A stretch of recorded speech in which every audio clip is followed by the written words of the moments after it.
Dek, jadi kapan nih kita ke sana? Ke makam Datuk Darah Putih. Iya, yang kemarin. Kemarin kan udah janji saya sama temen yang di sana, tapi kan ya, tiba-tiba hujan kemarin kan. Musim panas sekarang tiba-tiba hujan, akses ke sana itu loh, Bun. Kalau kita pakai mobil, itu parkirnya itu lumayan jauh dari lokasi makam. Nah, akses untuk masuk ke lokasi makam Datuk Kramat Darah Putih itu kita ngelewatin kebun sawit. Jadi sawit itu udah tinggi-tinggi semua, pelepahnya itu udah ketemu kan. Jadi sinar matahari itu nggak masuk ke bawah, tanahnya itu lumutan. Kalau hujan, licinnya minta ampun. Oh. Jadi susah. Nah, insya Allah nanti kalau panas lah ya, 2-3 hari nanti kita bakal ke sana lah jalan-jalan. Nah, ya udah sekarang kalau gitu diceritain aja kali ya story ya. Soalnya penasaran nih kenapa bisa dipanggil Datuk Kramat Darah Putih gitu ya. Terus kan kemarin Rio juga udah pernah ke sana ya? Ya. 3 tahun yang lalu kayaknya, apa 2 tahun? Iya, awal-awal balik ke Jambi, bikin konten misteri. Ya, salah satunya perjalanan ke makam Datuk Darah Putih itulah. Nah, kisah Datuk Darah Putih itu kan sudah saya tayangkan di channel YouTube saya kan. Tapi setelah perjalanan saya ke makam Datuk Darah Putih, itu ada story lagi dan belum pernah saya ceritakan. Nah ya oke, berarti nih kita nyapa teman-teman dulu. Berarti malam ini teman-teman ya, kita balik lagi ngobrol-ngobrol sama Rio. Dan malam ini saya tuh sebelumnya memang harusnya nggak di sini take-nya ya. Kita pengennya itu langsung ke makam keramat beliau gitu ya, makam keramat Datuk Darah Putih. Tapi karena memang kondisi hujan dari 2 hari ini, alhamdulillah hujan ya di sini, jadi kita nggak bisa ke sana dikarenakan memang aksesnya juga, jalannya mobil juga nggak bisa langsung sampai ke tempat beliau, jadi kita harus jalan kaki dulu gitu ya. Nah, jadilah kita memutuskan untuk kita ceritakan dulu story-nya, kita ceritakan dulu sejarahnya, kenapa beliau bisa dinamakan makam Datuk Kramat Raja Putih gitu Darah Putih ya. Nah, jadi besok kalau misalnya cuaca udah cerah, panas, insya Allah nanti kita tinggal lihat ini loh makamnya beliau gitu ya. Dan di sana juga ada penjaga makamnya ya, Dek ya? Bukan penjaga makam sih, jadi makam Datuk Kramat Darah Putih itu sekarang kalau posisinya itu di tengah-tengah perkebunan warga. Nah, jadi ya adalah teman saya, Bang Akbar namanya. Beliau ini memiliki, bukan punya dia sih kebunnya, itu dia cuma jaga kebun, jadi ngolah daripada lahan itu jadi semak belukar. Yang punya tanah yang ngizinin, dah kalau mau dibikin kebun, garaplah kebun. Nah, bikin kebun lah si Bang Akbar di sana. Yang mana warga-warga setempat tuh nggak ada yang berani untuk garap tanah, itu nggak ada yang berani. Bahkan satu petak sawit lah kita katakan yang bersampingan dengan makam Datuk Kramat Darah Putih. Ini boleh dikatakan pekerja sawit yang ada di sana tuh kalau mau lama-lama di kebunnya nggak ada yang berani. Nah, jadi ini sejarahnya tuh bagus ya teman-teman. Jadi malam ini mau kita angkat, kita ceritakan kembali di channel YouTube saya. Jadi buat teman-teman yang penasaran, kita dengerin aja sejarah dari Datuk Darah Putih. Silakan Rio. Nah, jadi makam keramat Datuk Darah Putih itu terletak di Muaro Jambi. 3 tahun yang lalu, awal-awal saya ngonten misteri itu, Bun, pernah ya, saya ke sana melakukan bukan penelusuran ya, tapi ziarah makam kalau saya bilang. Datang saya ke sana malam dengan beberapa orang teman, salah satunya adalah Bang Akbar yang tahu selak-beluk tentang siapa itu Datuk Darah Putih. Nah, jadi Bang Akbar ini menceritakan kepada saya kalau makam Datuk Kramat Darah Putih ini itu sudah diketahui warga, ada di sana sejak lama, tapi tidak ada satupun orang yang berani ngusik makam itu. Karena ya, bukan cerita rakyat atau bukan cerita beberapa orang ya. Ini banyak yang mengalami kejadian-kejadian misteri ketika melintas atau dengan sengaja bermain di sekitaran makam keramat Datuk Darah Putih. Dan kejadian-kejadian, hal-hal mistis yang ditemui warga, ini memang random banget. Ada yang melihat sosok A, ada yang melihat sosok B, nanti saya ceritain semua ya.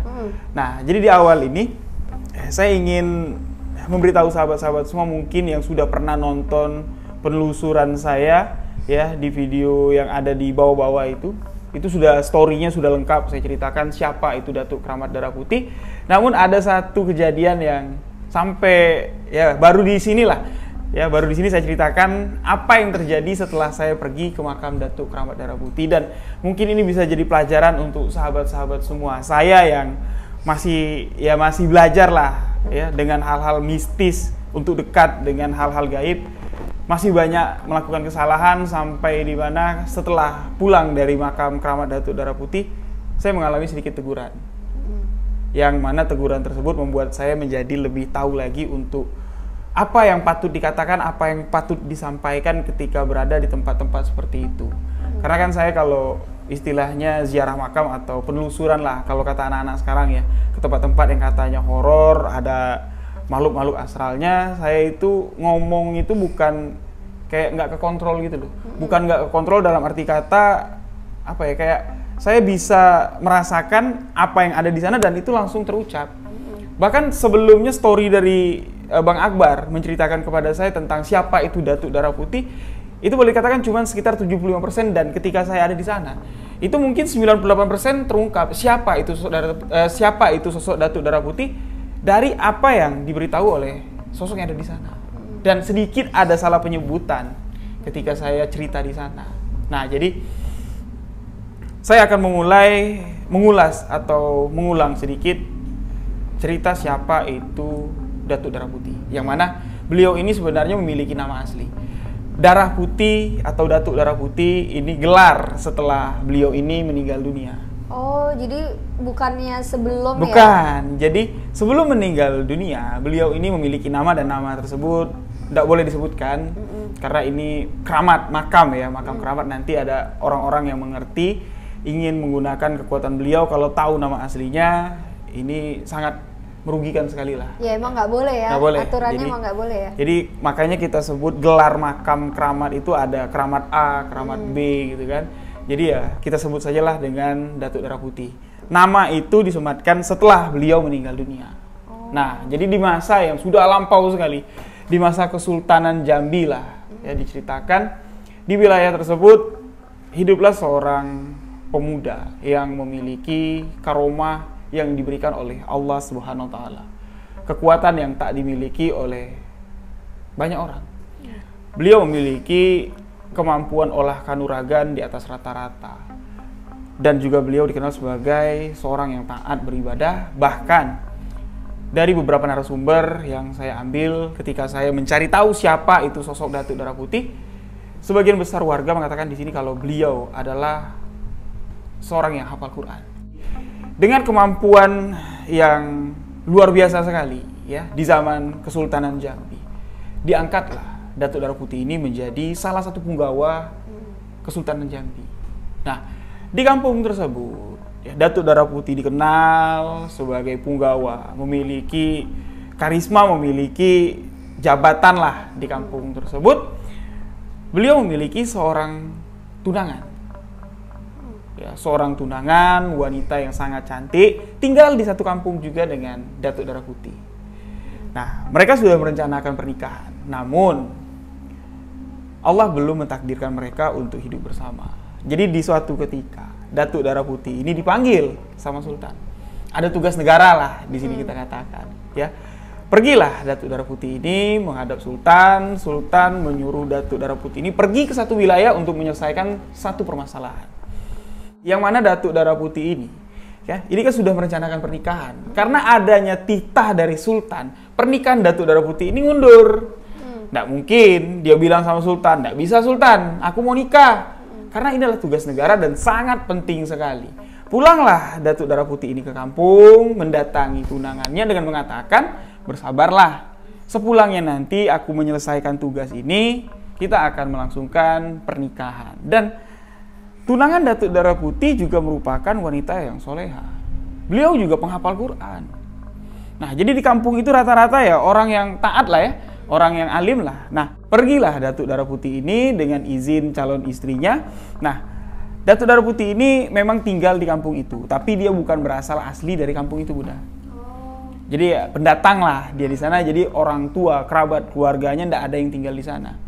Jadi memang ya, jadi dia merantau, musafir lah dulunya, musafir merantau ke sana. Setibanya di sana, orang melihat kemampuan atau kelebihan Datuk Darah Putih ini dan dia menjadi salah satu punggawa yang ternama di Kesultanan Jambi pada masa itu. Nah, berangkatlah Datuk Darah Putih ini dalam kurun waktu yang cukup lama ketika Datuk Darah Putih pulang. Ya, mungkin ini adalah satu peristiwa yang cukup tragis lah. Satu peristiwa yang menjadi kenangan buruk di wilayah tersebut, walaupun kejadiannya sudah lama sekali terjadi, tapi kengerian dari peristiwa ini sampai hari ini ketika saya menceritakan di sini, itu bayang-bayangan itu masih ada di sini. Bahkan ketika saya menceritakan tentang ini di keramat Datuk Darah Putih, itu seakan-akan saya masuk ke dalam ketika kejadian itu terjadi, merindingnya na'udzubillah min dzalik. Nah, jadi yang namanya takdir kita tak dapat untuk menerka apa yang akan terjadi. Yang namanya maut, ya, takdir kematian itu pasti akan datang, kita tidak tahu kapan dan kenapa kita mati. Jadi sedikit saya ingin mendisklaimer di sini, apa yang saya ceritakan ini merupakan sebuah kisah nyata. Ini adalah sebuah kisah yang benar-benar terjadi di Jambi. Saya mengambil kisah ini dari beberapa narasumber dan saya sudah mendatangi tempat itu secara langsung. Ya, jadi untuk mengulang kisah ini saya cukup berat sebenarnya. Makanya saya pengen ajak Bunda aja lah ke sana, biar enak, lebih plong menceritakannya. Karena saya takut salah omong lagi, salah cakap lagi, saya dapat teguran lagi. Nah, jadi Bun, setibanya Datuk Darah Putih ini sampai di kampungnya, beliau di sini kaget, kok warga berlarian. Ya, warga yang berlarian ini ke arah rumah calon istri Datuk Darah Putih. Datuk Darah Putih pun mengikuti warga, ya, bertanya ke warga, tidak ada yang jawab. Dia malah takut dia. Ketika melihat Datuk Darah Putih pulang, bukannya dia menjawab pertanyaan Datuk Darah Putih, mau kemana, ada apa? Malah di sini kaget dan ketakutan, lari dia. Nah, Datuk Darah Putih bertanya-tanya dalam hati apa yang terjadi.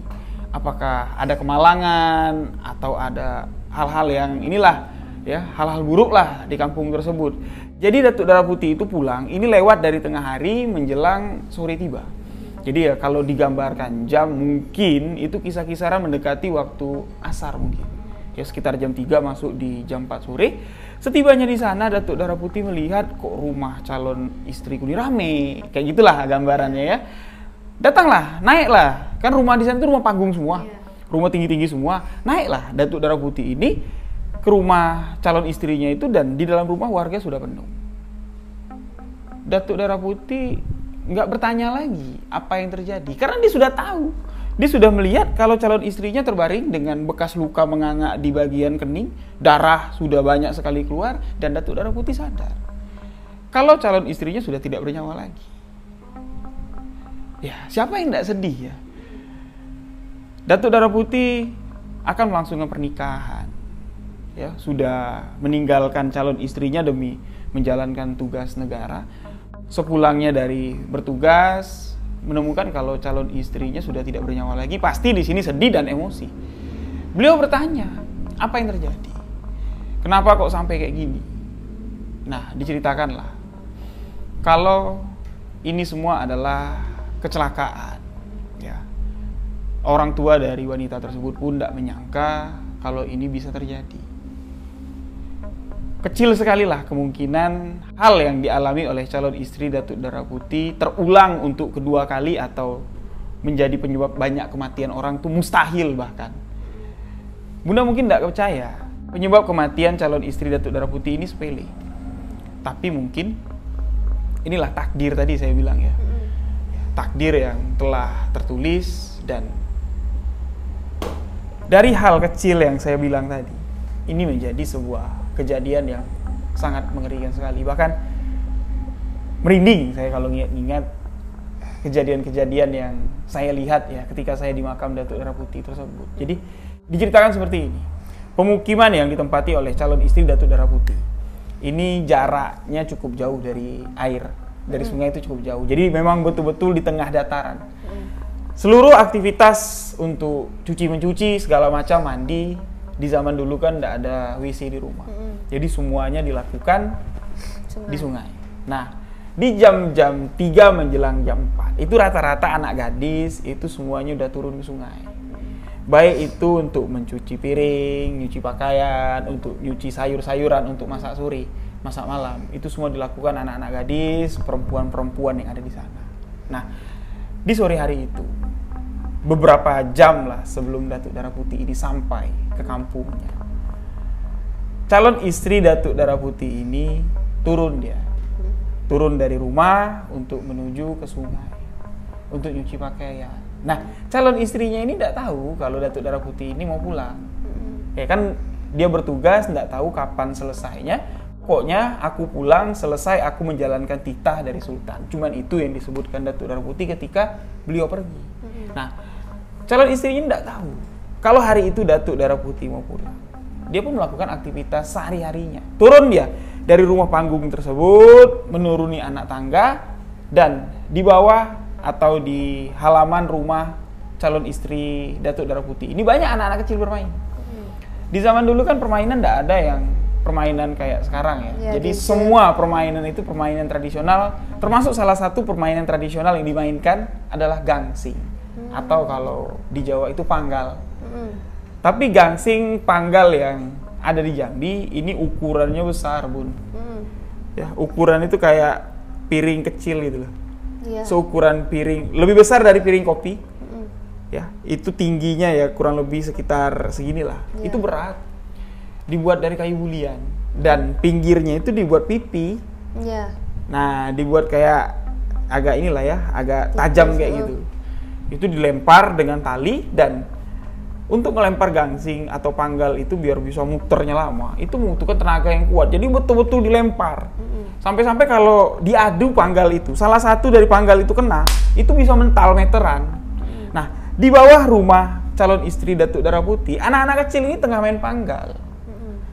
Sudah ngelempar panggal, tang, nggak tahu kenapa. Tiba-tiba salah satu anak kecil yang ada di sana melempar panggal. Itu mental panggal temannya, kena sasaran dari lemparan anak kecil itu. Nah, panggal itu mental, kenalah bagian kepala dari calon istri Datuk Darah Putih yang sedang turun tangga.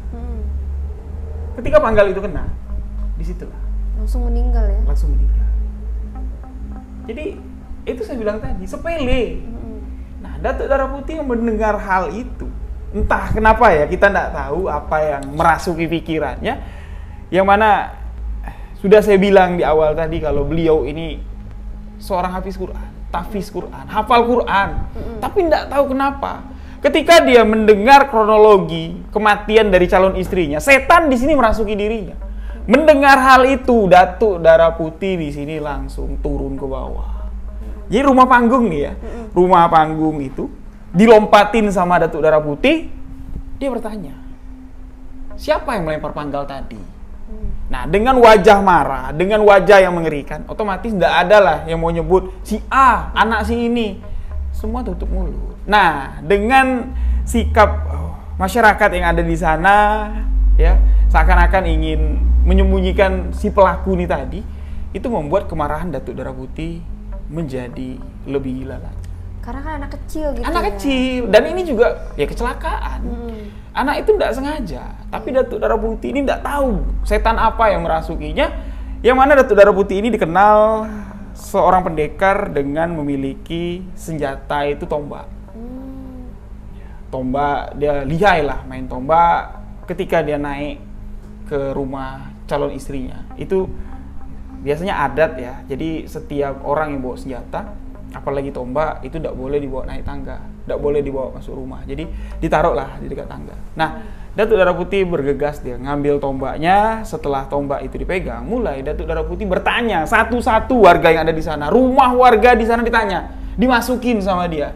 Siapa? Anak siapa yang lempar panggal sampai calon istriku mati? Tidak ada yang menjawab, dimatiin. Dibunuh sama Datuk Darah Putih. Tidak pandang bulu. Mau itu perempuan, mau itu laki-laki, mau itu anak-anak, mau orang tua, bahkan bayi yang sedang dalam buenan atau dalam ayunan itu mati dibunuh Datuk Darah Putih. Semuanya mati, termasuk kedua orang tua dari almarhumah calon istri Datuk Darah Putih. Dibunuh juga? Dibunuh juga.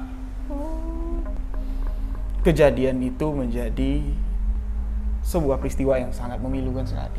Itu tadi saya bilang, ketika saya ada di sana, ketika saya menceritakan ulang kisah yang saya dapat dari narasumber, ya, saya itu udah kayak ngambang-ngambang, udah kayak enteng lah badan, udah dingin, dan kayak saya tuh kayak merasa kejadian itu ada di depan saya dan lokasi tempat makam Datuk Darah Putih itu tidak jauh dari lokasi pembunuhan itu.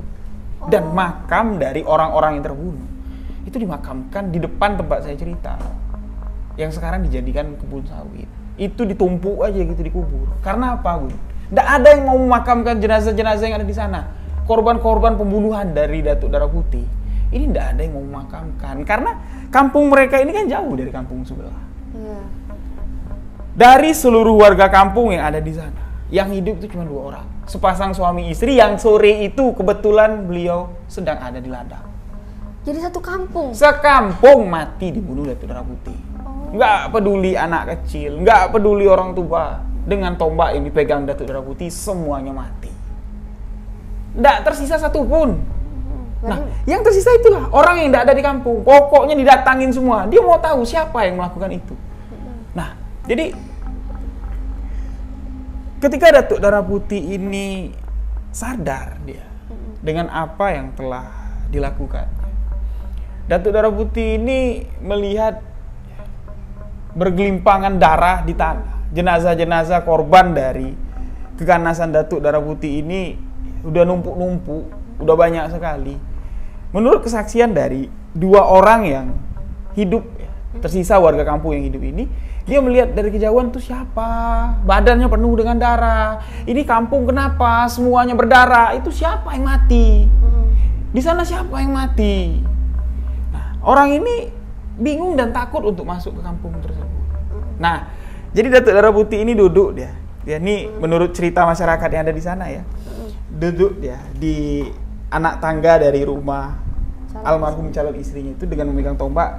Dia duduk kayak gini megang tombak, kepalanya tuh nunduk. Nah, kalau orang zaman dulu, orang Jambi ya, itu pakai lacak dia, Bun. Apalagi kalau punggawa-punggawa kerajaan ya, dia pakai lacak, lacaknya itu sampai netes-netes darah. Menurut kesaksian dari 2 orang ini tadi. Jadi dia takut untuk mendekati Datuk Darah Putih, takut juga untuk masuk kampung. Tapi Datuk Darah Putih ini sadar kalau ada orang yang memperhatikannya. Dari posisinya yang mengerikan, duduk dengan tombak, badan bergelimangan darah ya, karena membunuh bukan 1-2 orang, banyak sekali yang dihabisi oleh beliau. Dia sadar dan tanpa Datuk Darah Putih ini mengangkat kepalanya, dia berkata kepada sepasang suami istri ini, kau jangan takut, nggak mungkin kau kebunuh, cuman kau lah yang tersisa lagi di sini. Ngomong kayak gitu dengan suara yang ya berat ya, suara yang kayak penuh penyesalan. Sinilah, aku perlu kau ada di sini untuk menyaksikan apa yang sudah aku lakukan. Ya, orang yang berdua ini ketakutan, sepasang suami istri ini berjalanlah mendekati Datuk Darah Putih. Ketika Datuk Darah Putih mengangkat kepala, orang ini ucap astagfirullahalazim. Misalnya Putih ya, kita kasih nama. Astagfirullahalazim Putih, apa yang terjadi?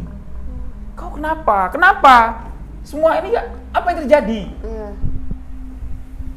Datuk Darah Putih mengatakan, akulah penyebab semua ini terjadi. Nah, di situ sepasang suami istri ini diminta untuk menjadi saksi, diminta untuk menjadi apa ya, saksi mata lah dari apa yang telah terjadi, biar tidak ada fitnah, tidak ada segala macam. Datuk Darah Putih memberikan kesaksian. Datuk Darah Putih mengakui kesalahannya kepada 2 orang ini dan meminta maaf. Kalau apa yang telah kulakukan ini sudah lebih keji dari perompak-perompak atau dari perampok-perampok yang sudah banyak membunuh. Aku nih pemburu perampok lah istilahnya. Aku nih ditugaskan untuk membasmi penjahat, tapi apa yang kulakukan ini lebih keji lagi dari mereka yang kubunuh. Jadi tolong sampaikan kepada orang yang bertanya dengan apa yang terjadi di kampung ini. Siapa yang melakukannya? Darah Putih. Dan apa hukuman untuk Darah Putih? Kalian menjadi saksi. Apa yang akan kulakukan? Nah, dia tidak ngomong nih. Datuk Darah Putih tidak ngomong dia akan melakukan apa. Dia buka baju. Bajunya dibuka. Tombak Datuk Darah Putih ini ditancapkan di bawah rumah itu terbalik. Yang tajamnya ke atas. Ya, jadi tancapkan yang tajamnya ke atas. Dia naik ke tangga. Sebelum dia terjun, sebelum dia lompat ke bawah, Datuk Darah Putih sempat berkata. Mungkin ini sebagai pengingat ya untuk kita semua bahwa yang dikatakan Datuk Darah Putih ini menjadi apa ya, menjadi pesan moral lah untuk saya. Jadi dia mengatakan intinya seperti ini. Jadi kita beribadah itu jangan pandang ibadahnya kalau kita masih memiliki iman setipis tisu lah ibaratnya. Ya setipis ari-ari. Jadi Datuk Darah Putih ini kan dikenal sebagai penghafal Al-Quran. Dikenal sebagai orang baik, tapi dia tidak bisa menahan emosinya. Emosinya ini yang dipengaruhi ilmu yang dimiliki oleh Datuk Darah Putih. Jadi dia tidak bisa mengontrol dirinya dan semua itu terjadi. Dia mengikhlaskan apa yang dituduhkan kalau Datuk Darah Putih sebagai pembunuh. Ya, tapi Datuk Darah Putih mengatakan apa yang kulakukan itu memang lepas dari kendali akal sehatnya. Datuk Darah Putih mengeksekusi dirinya sendiri. Datuk Darah Putih melompat dari atas rumah, dari balkon rumah ya, rumah panggung itu. Dia lompat mengarah ke tombak yang sudah ditancapnya tadi.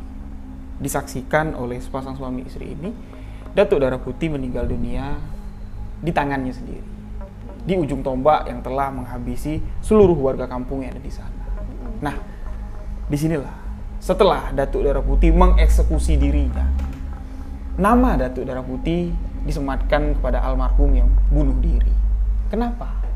Karena dari sedikit bekas luka, sedikit bekas gores dari ujung tombak Datuk Darah Putih ini, itu yang keluar bukan darah merah, mengalir darah yang berwarna putih. Dari sedikit bekas luka. Jadi yang seharusnya ya, kalau ada seseorang melakukan apa yang dilakukan Datuk Darah Putih, ini pastinya bagian dadanya ini tembus tombak itu. Tapi ini enggak. Tombak itu cuma sedikit menggores bagian dada Datuk Darah Putih. Tes, melenceng kayak gitu. Datuk Darah Putih tergeletak di tanah, langsung tidak bernyawa. Langsung mati. Bekas lukanya itu mengeluarkan darah berwarna putih dan disaksikan oleh sepasang suami istri ini. Nah, jadi apa yang saya sampaikan, apa yang saya ceritakan, itu dari saksi matanya sendiri yang berasal dari era zaman Datuk Darah Putih, dan ini diceritakan turun-temurun sebagai pengingat bahwa pernah terjadi satu tragedi, satu peristiwa di tanah ini yang dilakukan oleh Datuk Darah Putih. Dan sebagian masyarakat yang ada di Jambi tidak banyak mengetahui kisah ini. Karena ini satu bagian dari, bukan aib ya, tapi satu bagian dari duka. Duka yang mendalam ya, yang dirasakan oleh warga kampung yang tidak berdosa, yang tidak bersalah dari amukan atau amarah Datuk Darah Putih. Nah, sepasang suami istri inilah Bun, ya, cuman mereka berdua yang tersisa di sana. Ya, mereka berdua yang memakamkan seluruh warga kampung yang meninggal dunia, termasuk Datuk Darah Putih. Makanya kuburan dari korban-korban pembunuhan Datuk Darah Putih ini itu tidak bisa dikubur satu-satu, itu tidak bisa. Jadi ya mungkin digali lubang seada secukupnya, itu jenazah ditumpuk-tumpuk, ditimbun tanah sedikit, ya jadilah makam massal dari korban pembunuhan Datuk Darah Putih sekampung. Iya, ratusan berarti ya? Ratusan, sekampung. Nah, lokasi tempat pemakaman warga-warga yang dibunuh Datuk Darah Putih, termasuk calon istri Datuk Darah Putih, ini berhadapan dengan makam Datuk Darah Putih. Jadi Datuk Darah Putih ini dimakamkan sendiri. Dipisahkan. Dipisah ya? Dipisah. Yang lainnya itu digabungin semua. Termasuk calon istri? Termasuk calon istri Datuk Darah Putih itu digabung sama orang-orang yang di seberang sini. Nah, sekarang lokasi itu sudah menjadi kebun sawit warga. Termasuk juga makam Datuk Darah Putih ini posisinya pinggir anak sungai ya. Itu kayak ada kanal di pinggiran situ, nyempil. Kalau kita lewat, kalau ndak ngeh ya, itu ndak tahu kita kalau itu makam. Nah, jadi saya sudah menceritakan kisah ini itu di video di channel saya. Ya, jadi saya cerita kayak tadi lah. Saya cerita ngomong kayak gitu ya. Dan sempat saya mengatakan di video sebelumnya itu, ya, saya berasumsi kalau Datuk Darah Putih ini matinya sesat. Ya karena bunuh diri. Dengan alasan apapun lah, yang namanya menghabisi nyawa sendiri itu bukan kematian yang diridhoi oleh Allah Subhanahu wa taala. Ya sesat kan? Nah, saya ngomong kayak gitu. Garer saya ngomong kayak gitulah. Pulang ke rumah saya didatangi Datuk Darah Putih. Didatangi sosok yang Ya mungkin lah itu perwujudan dari Datuk Darah Putih, wallahu a'lam bishawab, karena saya tidak pernah juga melihat, fotonya tidak ada, tapi dia mengaku, akulah Darah Putih. Kayak mana bentuknya? Kalau digambarkan ya, Iya. wajah-wajahnya itu kayak, Bunda pernah ngelihat, nonton film ini, Tan Malaka? Tan Malaka. Film ini, film Melayu dari Malaysia. Ada aktornya yang menjadi Tan Malaka itu loh. Oh, kayak gitu. Pokoknya wajahnya Melayu asli, ya, dengan bukan jambang sih. Jadi dia tuh punya kayak godek tapi tipis. Orangnya tidak besar. Dengan saya tingginya itu ya sebahu lebih lah, tinggi, sekuping lah tinggi. Dengan menggunakan pakaian ya seperti pakaian punggawa. Semuanya berwarna kuning. Pakaian berwarna kuning dengan lacak. Akulah Darah Putih. Jadi kedatangan dia, ya, bertemu dengan saya, itu dia mau ya istilahnya memberikan tunjuk ajar bahwa apa yang saya ucapkan itu salah. Kalau saya mengatakan di atas makam Datuk Darah Putih, kalau Datuk Darah Putih itu matinya sesat, dia marah. Tapi kemarahan Datuk Darah Putih ini tidak bisa dilancarkan kepada saya. Kenapa? Dia mengaku kalau bukan keturunan dari anak cucu kami juga, mungkin kau sudah mati. Makanya dia datang dengan perwujudan aslinya, dia cuma mengatakan, aku bukan mati sesat. Aku mati dalam penyesalan. Dia tidak mau dibilang mati sesat. Nah, makanya dari itu, setiap warga yang ada di sana yang tahu kisah ini, itu tidak mau bahas siapa itu Darah Putih. Setiap ada yang salah omong, jangan coba-coba lewat waktu sore di situ. Kalau tidak dicegat oleh seekor harimau, itu didatangi oleh sosok jin. Pasti. Kalau mau coba ya boleh. Saya sudah, ya bukan nyoba ya, saya sudah mengalami sendiri. Nah, Datuk Darah Putih ini memiliki seekor peliharaan harimau putih. Jadi bentuknya itu kalau orang bilang harimau, tapi kalau yang saya temui di makam Datuk Keramat Darah Putih, ini kayak gambaran singa tapi memiliki badan kayak serigala. Warnanya itu bukan putih, kayak abu-abu. Panjang badannya, panjang sekali badannya, bukan harimau. Ya kayak singa, badannya bentuknya kayak singa tapi lebih dekat lagi kayak serigala yang berukuran seukuran singa. Itulah yang menjaga makam Datuk Keramat Darah Putih. Nah, jadi setelah saya didatangi oleh Datuk Darah Putih ini tadi, ya, dia mengatakan kalau bukan anak cucu dari kami juga, maksudnya dari keturunan dia juga lah. Ya karena kita kan bagian dari desa itu juga, bagian dari Kesultanan Jambi juga, anak keturunan, sedangkan dia punggawa. Kalau kita kan bergelar Raden, Ratu Mas, yang jelas di atas mereka. Jadi apa kesalahan yang telah saya lakukan, salah berucap, ini dimaklumin oleh sosok gaib tersebut dan dia berkata, kalau bukan anak cucu kami juga mungkin sudah mati. Dalam mimpi itu dia bilang? Bukan dalam mimpi. Oh, jadi bener-bener real didatengin ya? Jadi saya pulang ya, saya pulang dari sana itu kisaran sebelum subuh. Sebelum subuh, saya cuci muka dulu tapi nggak mandi ya. Biasanya kan kalau saya habis pergi-pergi kayak gitu, apalagi masuk hutan segala macam, saya pasti mandi. Tapi itu kan pulang-pulang rintik hujan, gerimis. Saya di sana aja gerimis, tempat makam Datuk Darah Putih itu. Jadi pulang tuh nggak mandi lagi, cuci muka, cuci kaki, baru mau tidur. Baru mau tidur, itu ada yang ngetuk. Bukan ngetuk sih, kayak gini nih. Kayak mukul gitu kan. Bukalah pintu, buka pintu, dia sudah ada di situ. Berdiri di depan saya. Ya saya tanya. Ya saya tahu lah ya, itu eksistensi dari sosok gaib, tapi saya tidak mengira kalau itu langsung didatangi oleh sosok Datuk Darah Putih. Yang mana ketika di makam Datuk Darah Putih, saya mencoba untuk memanggil. Kalau memang Datuk ada di sini, ya setidaknya kasih gambaran lah. Tapi yang datang itu jin, yang datang itu sosok harimau, yang datang itu malah istri, calon istri Datuk Darah Putih itu datang jelas. Saya melihat jelas kalau calon istri Datuk Darah Putih itu yang betul ada di sana.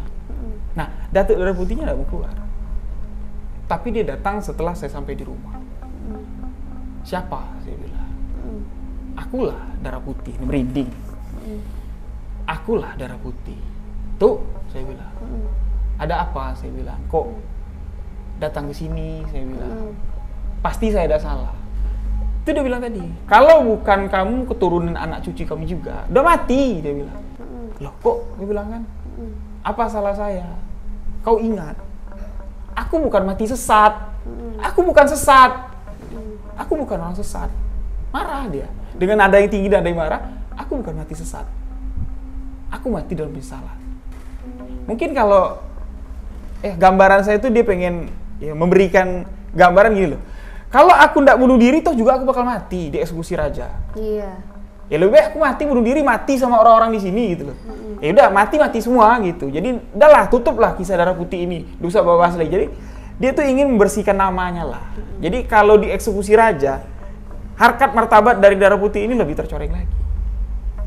Seorang ulu balang yang diandalkan untuk memberantas kejahatan kok malah melakukan kejahatan lebih keji dari penjahat-penjahat yang dieksekusinya. Nah, itulah sedikit cerita atau sejarah dari Datuk Darah Putih. Nah, kejadian-kejadian misteri yang ada di sana, ya. Ini saya ambil dari ceritanya si Akbar aja lah. Yeah. Akbar ini tinggal di kebun tersebut. Boleh dikatakan orang pertama, manusia pertama yang berani tinggal di sana. Dekat dengan makam Datuk Darah Putih. Karena Bang Akbar ini boleh saya katakan memang mentalnya, keberaniannya luar biasa sekali. Banyak orang yang berpesan, Bar, keluarlah kau dari kebun tuh, malam-malam nggak usah di situ. Kau gila nanti di situ lama-lama. Apa pula orang tenang di sana kok bisa nyebabin gila, dia bilang. Bukan.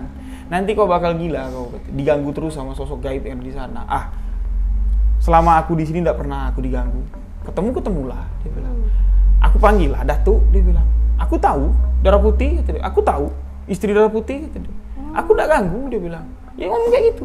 Memang iya, Bang Akbar bilang sosok itu datang, bertamu dalam mimpi nih ya, bertamu, ditanya kau siapa, kata dia. Aku orang dusun sinilah. Oh, dia bilang kayak itu. Aku orang dusun sinilah, kata dia. Padahal itu Darah Putih yang datang. Yeah. Nah, orang-orang yang manen sawit di sekitaran situ, itu tidak ada yang berani lewat dari jam 5. Pernah satu kejadian orang ngelangsir sawit pakai motor. Ini orang dari Medan, orang Batak ya, agak sedikit songa lah. Dia bilang, malam pun kalau panen di sini aku berani, dia bilang. Apalah, cuma takut dengan makam tua kayak gini, dia bilang. Apa? Jadi ini makam Datuk Darah Putih. Jadi nikung sedikit dari makam Datuk Darah Putih ini penurunan lewat jembatan. Nah, belok sedikit dari makam Datuk Darah Putih. Ini kesaksian dari orang Medan ini sendiri. Ini motornya itu sudah dimodif keranjang sawit kiri kanan. Itu dia lewat situ sudah ratusan kali lah dia ngelansir sawit. Tapi pada sore hari itu setelah dia ngomong, apalah takut sama makam kayak ini, makam tua kayak gini, dia bilang. Nggak takut lah aku, kata dia kan. Malam-malam pun berani aku panen di sini, dia bilang. Sudah ngomong kayak gitu, ketika dia lewat makam Datuk Darah Putih, dia mendengar gini. Orang yang nahem, maghrib. Otomatis dia ngelihat lah apa yang dilihat. Tinggi besar kayak gini nah. Jin, tingginya tuh tinggi besar, tapi tingginya tuh bukan menjulang ke atas, tapi kayak bungkuk kayak ini nah. Iya. Motornya itu ditutupin sama badannya. Jadi dia nggak konsen lagi bawa motor, motornya itu masuk ke dalam sungai. Nah, semenjak hari itu dia bersumpah, aku nggak mau lagi masuk kebun ini. Dia bilang, mending aku cari panen tempat lain. Dia bilang. Nah, itu satu kejadian yang dialami. Satu ya, banyak kisah-kisah lain. Ya, tapi yang lebih banyak lagi kisah orang bertemu dengan wanita berkebaya putih. Yang mana dipercaya itu adalah calon istri dari Datuk Darah Putih. Dia nggak ganggu, cuman sering menampakkan diri. Nah, ketika saya di sana pun saya melihat perwujudan tersebut, tapi wajahnya tidak kelihatan. Dia membelakangi saya. Jadi kebaya putih itu dia bukan pakai jilbab ya, kayak selendang panjang. Itu nutupin rambutnya. Itu berdiri di jembatan membelakangi si Bang Akbar. Nah, jadi waktu saya ngonten ya, Bang Akbar ini nggak mau masuk kamera. Aku sana ya, dia bilang, sama teman-teman saya yang lain. Jadi saya ditinggal sendirian tuh di kuburan jam 1:30 malam. Sendirian saya di kuburan itu. Ya Bang, berjalanlah Bang Akbar ini menjauh dari saya. Dia melewati jembatan. Nah, di jembatan itu jelas saya melihat. Saya senter malah. Bang Akbar berdiri ngerokok di sana, di belakang itu sosok putih. cewek itu tadi. Pakai kebaya itu. Saya bisa pastikan kalau itu perempuan karena dia kan pakai kebaya, pakai kain. Tapi wajahnya nggak kelihatan. Nah, itu sosok calon istri dari Datuk Darah Putih. Nah, sedangkan harimau penunggu dari makam Datuk Darah Putih ini sudah banyak dikenal lah oleh warga setempat sebagai harimau tungguan kampung, Bun. Jadi itu menjadi tanda-tanda untuk warga kampung ini kalau ada muda-mudi yang mulai nakal, muda-mudi yang sudah melakukan zina lah di kampung itu, ini pasti harimau itu muncul. Dengan kemunculan harimau tersebut berarti ada yang melakukan perzinahan, pasti. Itu minta dibersihkan kampung. Nggak lama kalau nggak dibersihin kampung itu bala itu datang ada aja. Ya adalah rumah yang kebobolan, maling. Adalah hewan ternak yang mati sekampung, sapinya tiba-tiba mati. Nah, itu berarti sudah ada yang mengotori kampung, ya mau nggak mau kan harus dicari tahu siapa. Harus dinikahkan, harus dibersihkan secara adat istiadat. Dan juga kalau ini bakal ada kayak apa ya, kayak orang niat jahat kayak perampok atau apa di kampung tersebut, harimau itu sering mengaum gitu. Suaranya sering terdengar. Itu sudah menjadi warning lah. Kalau ada dengar suara harimau, ya berarti waspada, ini bakal ada yang masuk ke sini. Ada yang merampok. Soalnya warga yang ada di sana memang kampung itu terisolir lah, agak sedikit jauh di pedalaman, namun mereka memiliki apa ya, usaha yang cukup maju di bidang perikanan. Jadi banyak orang-orang kaya di sana nyimpan duit di rumah masih. Iya.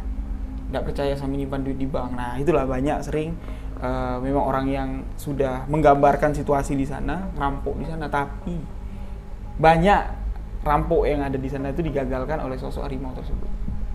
Tapi cuman suaranya aja ya, nggak kelihatan wujudnya. Nggak, kalau rampok yang dicegat sama harimau itu nyata. Nyatanya kenapa? Orang yang niat rampok itu masuk ke kampung itu pakai motor. Motor itu dicegat sama sosok harimau, ya siapa nggak takut? Lari tunggang-langgang, motornya tinggal. Otomatis warga bingung, ini siapa yang ninggalin motor tengah jalan? Nah, besoknya baru orang itu datang nyari motornya. Ditanyalah sama warga, kau ini ngapa, motor siapa? Motor maling bukan nih? Tahu-tahu kau datang nyebut motor, kami nemuin motor di sini. Itulah dia ngaku. Maaf lah, kalau mau gebukin lah, tapi jangan bawa ke polisi. Aku niat mau maling di sini, mau ngerampok, tapi aku dicegat sama harimau. Dia ngaku, ketemu sama harimau itu. Nah, harimau itu ngaum, itu biasanya sehari atau 2 hari sebelum kejadian itu. Nah, berarti itu suruh warga untuk berjaga-jaga. Itu sosok harimau dari, ada yang mengatakan itu perwujudan dari Datuk Darah Putih, tapi saya boleh apa ya, berpendapat lah kalau itu bukan perwujudan dari Datuk Darah Putih, tapi memang ada satu sosok lain yang mendampingi Datuk Darah Putih. Kekuatan lain yang berbentuk atau berwujud seperti harimau tadi. Nah, jadi eksistensinya seperti itu. Jadi kalau menceritakan di sini tuh gregetnya dapatnya itu dapat, tapi cuman per sekian persen. Jadi kemarin kan saya pengen Bunda ngerasakan juga sensasi ketika saya menceritakan itu, merinding itu gimana. Soalnya banyak tempat yang saya datangin ya, tempat-tempat yang katanya angker, keramat segala macam. Makam Datuk Keramat Darah Putih masih menjadi nomor 1 tempat yang bikin saya hampir berbenturan dengan energi gaib. Yang mana kalau saya penelusuran biasanya, kita baru assalamualaikum, sosok gaib yang di sana udah lari, udah kosong. Tapi ini udah, Datuk Darah Putihnya memang tidak ada di sana. Tidak saya rasakan kalau sosok itu ada, tapi yang lain itu berdesak. Seakan-akan ngapain sih kesini? Cerita apa sih? Gitu. Karena apa? Di depan kuburan Datuk Keramat Darah Putih itu ratusan jiwa yang mati dibunuh Datuk Darah Putih yang terkubur dengan dendam. Pasti itu dendam. Jadi emosi itu dapat banget. Nah, sampai di rumah tadi itulah tanda-tanda kalau baliknya itu bakal kejadian ada yang aneh. Itu sudah kegambar dari saya kehilangan tas. Jadi kan saya selalu bawa tas kecil. Dalam tas kecil itu isinya vape. Baterai lampu, terus bungkus Saramonic segala macam itu dalam tas kecil. Itu saya taruh di mobil. Ya, jadi taruh di mobil. Di dalam mobil itu hilang, nggak tahu kemana. Teman-teman juga nggak ngelihat. Dicari lagi nih di sekitaran tempat kuburan Datuk Darah Putih itu nggak ada. Nah, ini petanda yang nggak baik nih saya bilang. Setibanya di rumah itu tadi, saya didatangi oleh Datuk Darah Putih, dan mungkin ini bisa menjadi pesan untuk sahabat-sahabat yang mendengarkan kisah ini juga ya. Jadi walaupun apa yang kita ucapkan itu kita rasa betul, kiranya kan tidak salah ya kalau kita berpendapat kalau Datuk Darah Putih ini meninggal atau matinya sesat, karena dia sudah menghabisi banyak orang dan dia mengeksekusi dirinya dengan bunuh diri. Tapi salah itu, salah kita berucap di tempat itu langsung. Betul. Jadi jaga lisan ketika kita berada di tempat tersebut. Untungnya masih ada untungnya. Masih ada untungnya. Ya masih ada bau-baunya lah. Kita ini dengan orang terdahulu yang dihargai, yang dihormati oleh Datuk Darah Putih. Betul. Nah, itulah. Itu pun cerita tentang Datuk Darah Putih. Nah, sekarang ada yang pengen ditanya nih, Dek. Jadi, itu kan makam kuburan massal tadi ya. Sama makam beliau itu katanya kan hadap-hadapan. Jaraknya nggak jauh ya? Jadi terpisah sama jalan aja. Oh, jadi sekarang ini terbelah sama jalan kebun sawit itu. Kalau enggak ya nyatu. Nah, sekarang itu ada kampung baru. Jadi setelah kejadian itu apakah orang-orang tuh ibaratnya ninggalin kampung tersebut? Nggak ada. Bener-bener ditinggalin. Dan nggak ada yang berani lagi. Yang sepasang suami istri ini nggak mau tinggal di situ. Oh, sampai sekarang berarti ya? Sekarang jadi perkebunan. Iya, maksudnya jadi desa mati lah gitu, ditinggal lah ya. Ini kan kejadian itu kan zaman kesultanan dulu, berarti jauh sebelum merdeka.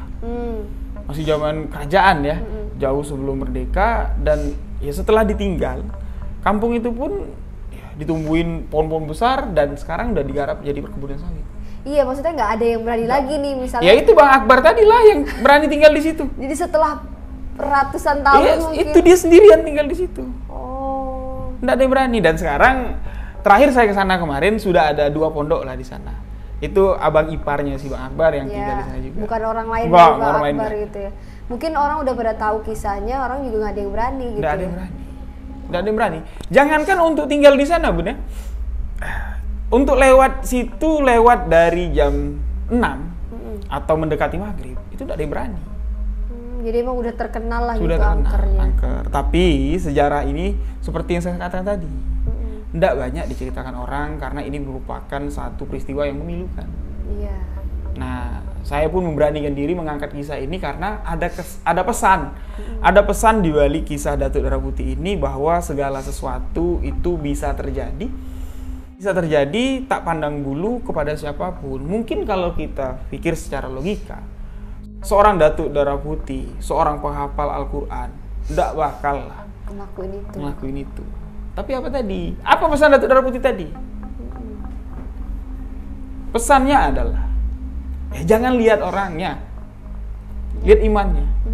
Jangan lihat ibadahnya, lihat seberapa tebal imannya. Dia belum kuat imannya. Menerima kenyataan kalau segala sesuatu yang bernyawa pasti mati saja, dia belum sanggup. Berarti apalah arti hafalan Al-Quran dari Datuk Darah Putih ini tadi? Iya benar. Jadi jangan menilai orang, lu sholat aja bolong-bolong, gini, gimana lu mati masuk neraka ya? Jangan kita anggap seperti itu. Karena iman itu tidak terlihat, iman juga tidak dapat diukur. Dari penampilan, dari segala sesuatu. Ya penampilan itu cuma sekedar ya bisa pencitraan, bisa. Nah itulah pesan dari kisah Datuk Darah Putih ini tadi. Iya betul. Ya jadi mungkin insya Allah ya lah ya, kalau misalnya cuaca mendukung gitu, karena saya juga pengen gitu ziarah. Kemarin bilang sama Rio sih pengennya jangan malam gitu ya. Pengennya siang. Kalau siang tuh apa ya? Kurang enak. Soalnya lokasi itu kan sudah dibuka jadi kebun. Jadi kalau kita ceritakan di sini pernah terjadi ini, kayaknya orang nggak mungkin lah, ini kebun sawit. Itu dulu kejadian ini sudah lama sekali terjadi. Ya sekarang kebun sawit. Kalau dulu ini tempat yang mengerikan. Iya. Jadi kalau malam itu ya auranya itu bisa kita dapat. Iya betul. Insya Allah nanti kalau memang cuaca mendukung nanti kita bawa ke sana. Jadi di sana nanti kita ketemu sama Bang Akbar yang tadi ceritakan. Jadi Bang Akbar ini beliau yang ya bukan kuncen tapi Bang Akbar ini dekat dengan makam Datuk Darah Putih. Dan Bang Akbar ini dia pernah Bun disuruh sama orang, dia nggak kenal siapa. Tiba-tiba datang ke sana karena Bang Akbar yang ada di sana ya, nemuin Bang Akbar, dek katanya, bisa minta tolong nggak? Apa? Saya punya duit, nah, nanti kamu belanjain ya, dia bilang. Tolong bikin kuburan Datuk Darah Putih ini pakai marmer, dia bilang, terus diatapin. Kenapa memang? Ya, itu aja lah, dia bilang. Saya nazar, dia bilang. Jadi makam Datuk Darah Putih ini ternyata sering dikunjungi oleh banyak orang dengan hajat yang tertentu. Nah mungkin ya Bang Akbar nggak nanya juga sama orang, yang penting dia dibayar 500.000 waktu itu katanya kan, cuman disuruh masang itu doang katanya kan. Ya, dilakuin sama Bang Akbar, dia nggak nanya, tapi Bang Akbar tahulah kalau orang itu mungkin ada hajat di makam Datuk Darah Putih dan hajatnya itu terkabul. Jadi dialah yang masangin keramik, ngebatuin kuburan Datuk Darah Putih dan dikasih atap. Nah ini Bang Akbar yang ngerjainnya. Jadi nanti emang tadinya kita tuh pengen ngobrol gitu sama Bang Akbar, karena di videonya Rio, di channelnya Rio tuh Bang Akbarnya nggak mau. Nggak mau dia. Nah mudah-mudahan nanti di channelnya saya gitu ya, beliau mau, ya maksudnya menceritakan aja lah gitu ya pengalaman beliau selama tinggal. Apa-apa saja yang pernah dia lihat. Iya gitu kayak gitu ya. Kesaksiannya lah. Kesaksian lah gitu ya. Berapa tahun dia tinggal di situ? Lama ya. Lama. Saya kan di pondoknya Bang Akbar itu di dekat makam Datuk Darah Putih itu kan seminggu di sana. Pernah di sana seminggu? Seminggu betul di sana.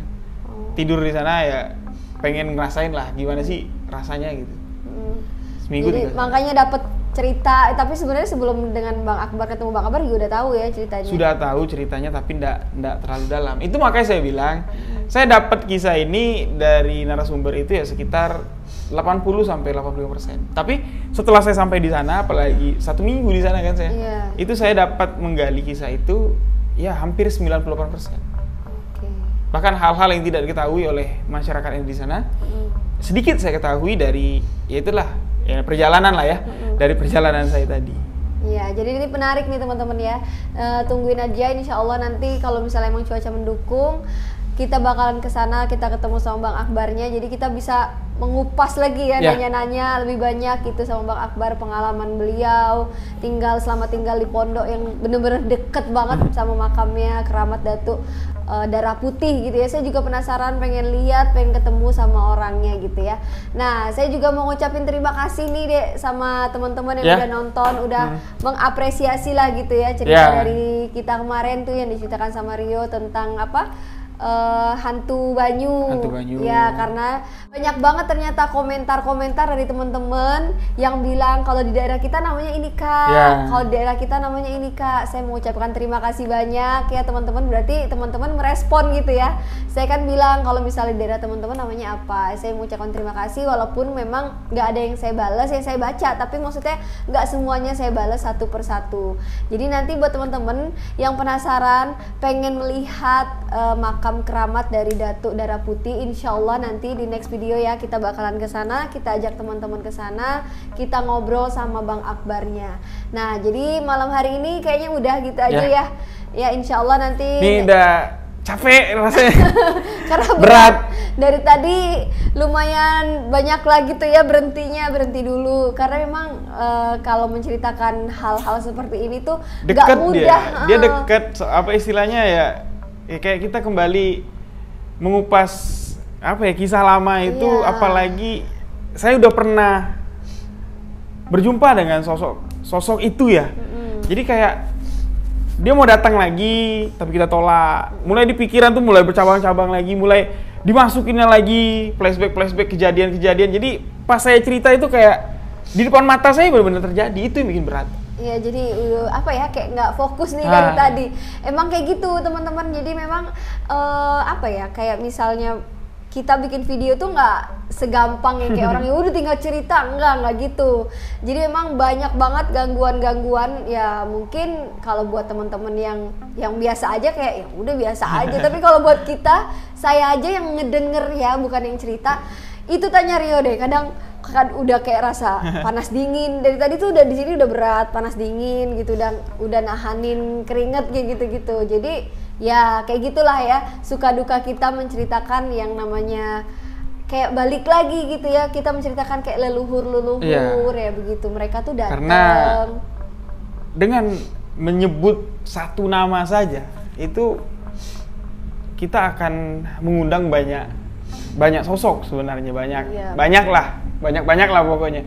Ini aja dari awal saya udah aduh nih kok kayak gini, saya bilang dari mau kembali mengupas sejarah almarhum Datuk Darah Putih aja udah mulai lagi masuk ya, seperti saya dibawa masuk ke sana nih. Ketika saya bilang Datuk Darah Putih naik tangga, itu kayak di depan mata saya betul-betul sosok itu ada, sosok itu melakukan apa yang saya katakan, dan itu yang bikin berat sekali pikiran jadinya. Betul. Jadi ya teman-teman, kita udahin aja video kita malam hari ini. Terus ada teman-teman juga yang request nih, Dek, pengen diceritakan, ada lah gitu ya beberapa request. Insya Allah nanti saya kasih ke Rio dulu, karena kita belum obrolin juga gitu ya. Nanti kalau memang fix dari Rio, nanti kita bakal ceritakan di next video. Jadi terima kasih banyak buat teman-teman yang udah nonton video saya dari awal sampai akhir. Buat teman-teman yang udah support juga channel saya, doakan semoga channel ini semakin berkembang. Amin. Sehingga saya bisa menceritakan, menyampaikan kisah-kisah misteri yang ada di sekitar kita.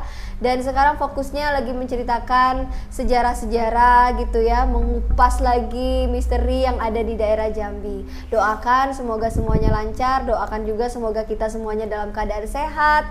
Jadi apapun yang kita lakukan kalau sehat jiwa raga itu kayaknya gampang aja gitu ya.